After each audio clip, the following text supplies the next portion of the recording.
శ్రావణ మాసంలోని శుక్రవారాల్లో తప్పనిసరిగా పాటించవలసిన నియమాలు 5 ఉన్నాయి. కాలికి పసుపు రాచుకోవడం, కంటికి కాటుక పెట్టుకోవడం, నుదుటిన కుంకుమ బొట్టు పెట్టుకోవడం, ఏమన్నా టిక్లీలు కాదు కుంకుమ బొట్టు పెట్టుకోవడం, నెత్తిలో పువ్వులు పెట్టుకోవడం, చేతికి గాజులు వేసుకోవడం.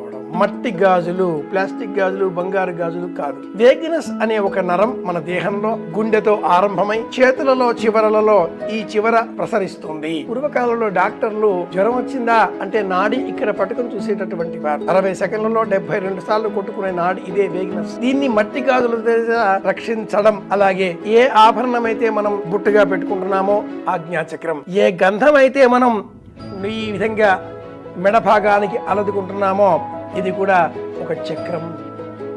ఇలా దేహంలో ఉండేటువంటి ప్రతి అంశాన్ని ఉద్వేగభరితం కాకుండా ఆనందదాయకం చేయడం కోసమే ఈ అలంకారాలు, ఆభూషణాలు అన్నీ కూడా